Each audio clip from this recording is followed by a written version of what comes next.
What's going on, guys? Welcome to another episode of the Gabriel Show. Guys, I'm just coming home from work, and you know what? I like talking with you guys, okay? Like, I know we talk about the economy and we talk about all these different type of topics, but I just kind of want to chop it up with you guys, like switch up the topics and talk to you guys about work.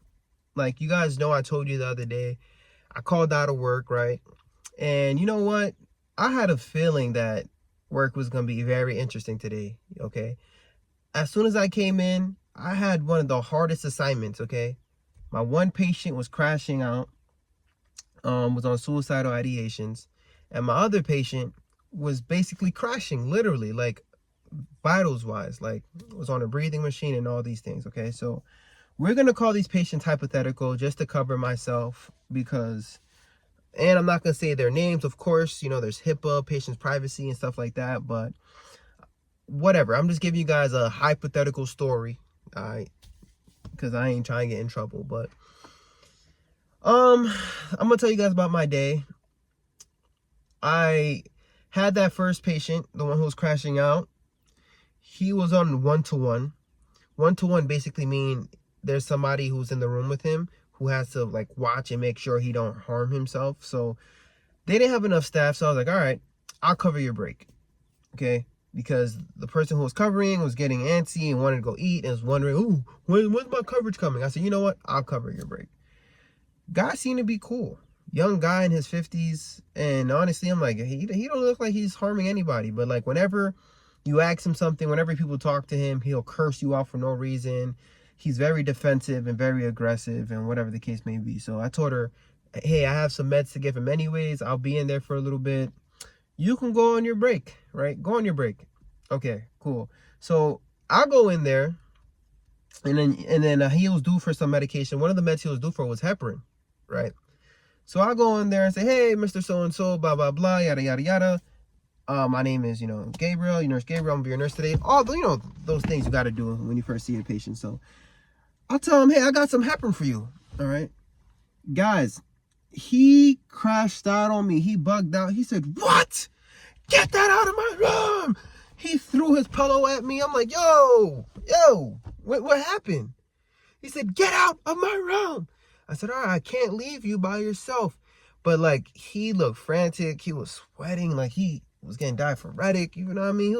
He was very nervous and like scared. He wasn't just like upset at me, but you could tell like his body language, he had fear. And I'm like, yo, what's wrong? And I moved the medications, right? Like, I called one of the nurses to come, and then I said, here you go, here's the meds, like whatever. Grab the meds for me, and I said, let me just sit here. And I was like, hey, what's wrong? Like, what happened? And he didn't want to talk. So I said, all right, cool. I'm going to be here for an hour anyways, right? And it was just me and him in the room. Like, hey, man, I'm going to be in here for an hour, so we might as well just get to know each other. I'm going to be your nurse for the next 12 hours, so talk to me. What's going on? Like, you good? He started crying. He started breaking down, crying. I was like, yo, you don't got to cry, fam. And you know what I mean? I don't like to see a grown man cry. You know what I mean? And I was like, come on, man. Don't cry. But then after that, like, he started to tell me his story, man. I sat there and I tried to just open him up, let him feel comfortable. And I was like, I sat there and I was just in the room with him and we were talking. And I said, why'd you get like that? He said, listen, that heparin you tried to give me killed my wife. I said, what? What do you mean it killed your wife? He said, that heparin. He said, you see, my wife was here last month and you guys gave her heparin and it killed her. I'm like, what? I did not know this. You know what I mean? And then I wasn't trying to ask details. I was trying to see if he was like alert. So I was like, hey, do me a favor. What's your name? Who's the president? And he answered all the questions appropriately. He says, I know what I'm talking about. I know you think I'm not here. I know what I'm saying. He started crashing. I'm like, that wasn't a good time to ask him that.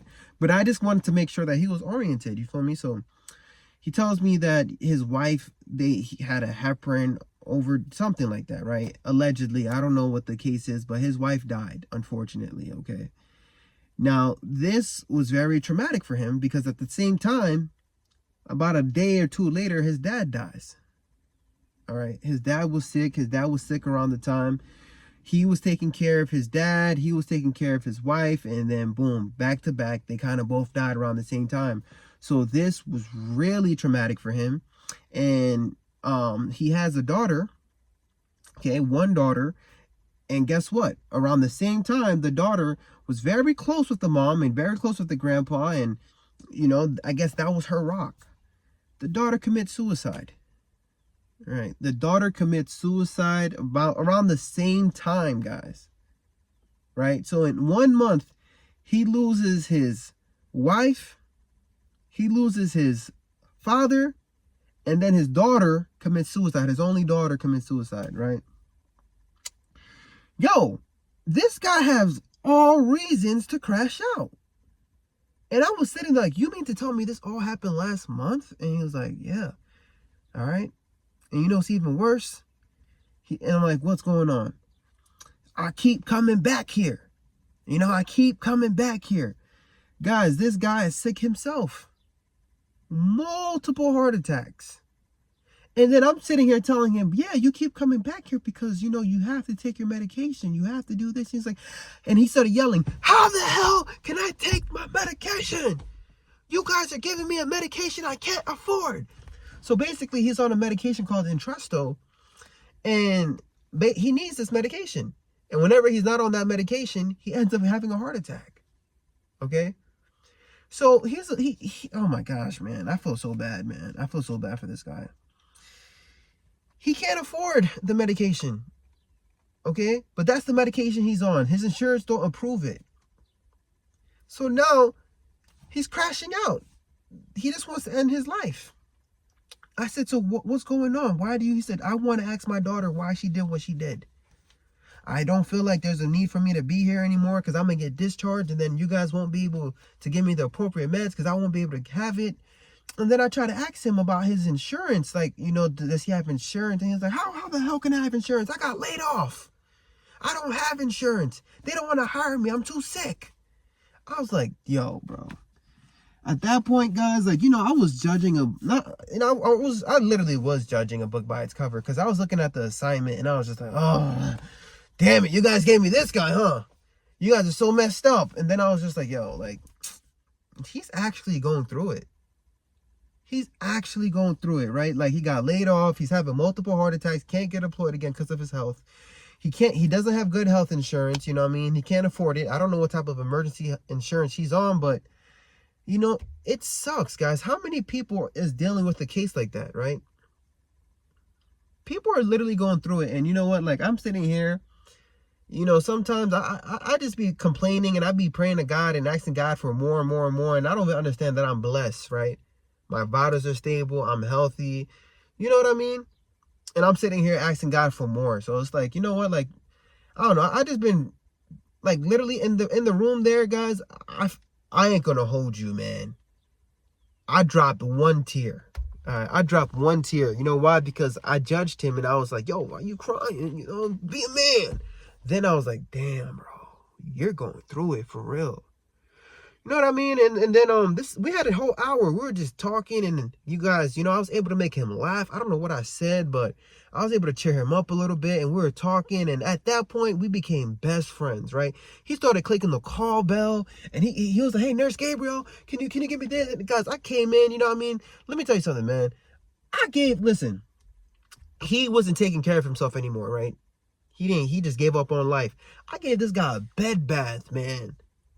From Bed Bath & Beyond, baby. I'm talking about a good bed bath, guys. Like, change all his linen. I made sure he was clean. I did his beard. You feel me? I made him feel fresh and brand new. By the time the 1-to-1 PCA came back, she was like, damn, he looks like a different person. I was like, yeah, that's my man. You know what I mean? Let me know if he needs anything. You know what I mean? And ever since then, he wasn't a problem.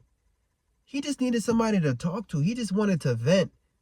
You feel me? And I was just like, damn, like, God, thank you for what I do. You know what I mean? Thank you for allowing me to be in these people's life. Because, like, guys, everybody's going to talk about nursing, about how awesome it is to make money and do this. But no one really talks to you about that. These moments, right? These intimate moments, these problems that people don't share. Because these are the problems that you're not going to see on the internet, right?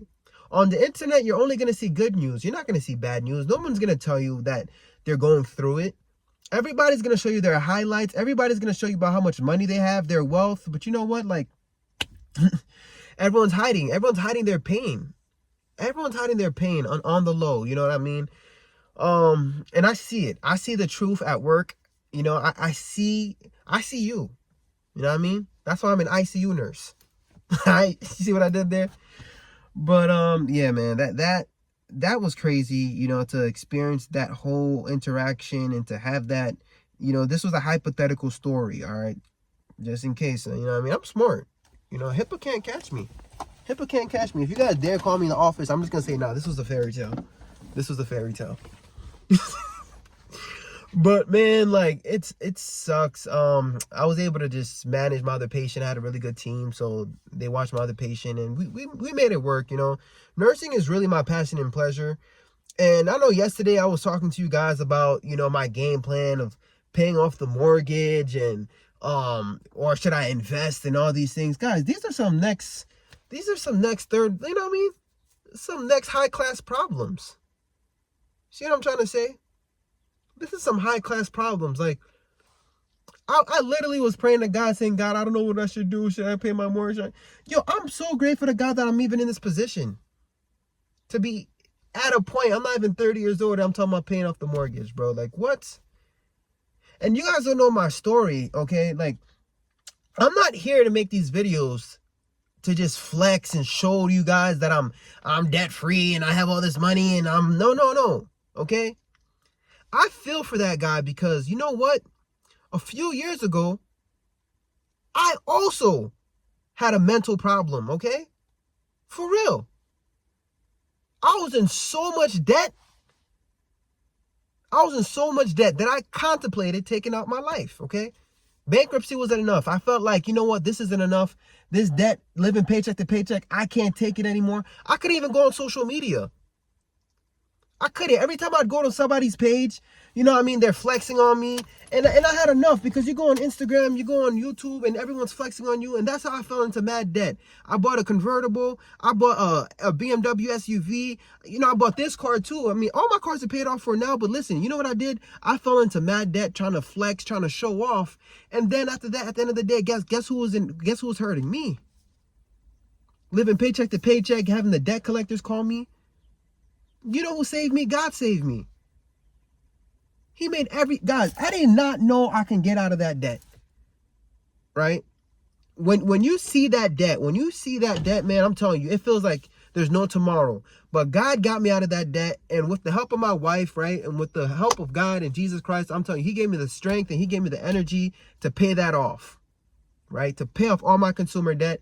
And now I'm in a position where I'm able to pay off my mortgage, guys, and like, I know people's going to say, hey, man, like, you shouldn't be really transparent about what you do, about this and that. But guys, I feel like I'm gatekeeping because God is so good. The things God has done for me, the place he took me out of, guys, I was in a bad spot. I was down bad. I was playing the status game. You feel me? Trying to chase these degrees. That I got into mass student loan debt, bro. Yeah, I tell people I got my master's at 25. It sounds good, but you know how much debt I got to get that? That debt made me so stressed, bro. And then America wants you to get more debt. Why? Because you need more status. Now you need to become a nurse practitioner. Now you need to become a doctor. Now you need to get the big house. Now you need to get the fancy car. All these things are vanity, bro. You're going to be always chasing. You're always going to be chasing something and you'll never find it, bro. You will never find it. So as soon as I gave all these things up and I put God in control of my life, I gave my life up. I said, Jesus, if you get me out of this situation, I promise you, man, I'm going to be a changed man. And ever since then, it's been up. It's been up for me in my life ever since then. He got me out of that debt. And now I'm making videos talking about I want to pay off my mortgage. Damn, man. Look at God. For somebody who was about to end it all. That's why I was able to sit there in the room for my patient and really just, you know what I mean? I was able to resonate with him and I was able to feel him because I know how it feels like to be in that dark spot. You feel me? Somebody right now is in a very dark spot. Okay, I understand that May 5th, the student loan debt is about to come back. Okay, and like, you know, a lot of you guys are stressed. You don't know what to do. And you know what they're doing? They're making content about it. People's just making fun of you about it. Like, aha, you got to pay off this debt. You shouldn't have done this. You shouldn't have done that. Hey, listen, they didn't teach us nothing about money in school, bro. We did everything you guys told us to do. K through 12, go to college, get these degrees. And now we have all these student loans up our ass and we can't even buy a house. And now y'all gonna make fun of me? Man, I don't know, man. I'm always gonna show up here every day for that person who's down bad, who's mentally gave up. I'm here for you, okay? Because I believe in you. All right, I believe God can take you out of your situation. And I know you feel like there's no way. I know you probably just got laid off, right? I know you don't have a job. You probably don't have health insurance. But listen, if God was able to take me out of where I was and put me here, he can do it for you, right? You know, and one thing I had to do was I had to stop being materialistic. I had to stop caring about these things of the world and really start putting him first. And you know, I've been doing better. I still curse from time to time, and I'm trying to get better, guys. But, you know, I stay prayed up. And you know what? I am where I am today because of God. You know, and I think nursing, God wants me to be a nurse. And, you know, he wants me to share my journey with you guys. And he wants me to share my experiences and how I got out of debt and the things he's doing for me. You feel me? To be in multi 6 figures worth of debt, to have a multi 6 figure net worth. Like, what the heck? That's God. Look at what God can do, bro. God can do so much, man. I'm not trying to sound like a prosperity preacher either. This is real life. He really did this for me. Yes, he will, man. Yes, he will. He can do it for you too, man. So listen, don't stress it out. I know you're probably stressing out about the whole student loan thing coming back, your payments, bro. Take it one day at a time. If you're a believer, you should have faith. Why are you worried? Why are you worried, right? I told my patient, don't worry, all right? Because for the next 12 hours, you got me as your nurse, baby. You about to have a good shift. And he had a good shift to the point people was wondering why was he on a 1-to-1. You hear me? I don't know, man. People just need to be understood. People just need to have more conversations. People just need to be real, bro. Just real life. Chop it up. Let's talk, all right? But anyways, guys, that's what I like to do on my YouTube channel. I be venting. I be using this thing as therapy, bro. All right? I'm not a YouTuber. I'm your brother. I'm really your brother, okay? So if you have any questions, comment below. Talk to me. Let me know how you guys feel, man. Don't let these people stress you on the internet. You know, there's a lot of doom and gloom content right now. You know, they're going to scare you about the economy, about the stock market. You know, they're going to scare you about the student loans. They're going to make you feel depressed. They're going to make you feel like there's no hope. But you know what? If you put God first, guess what? It's up! I mean, something's really different. Something's really specific. I mean, I really made a milli in a minute. I haven't made a milli in a minute. Maybe if I really make a minute. How much do you make in a minute? Boy, I make a lot. Listen, man, the dividend, the make I block. Oh my God, why are they trying to block my stock? Trying to cop a GameStop stock.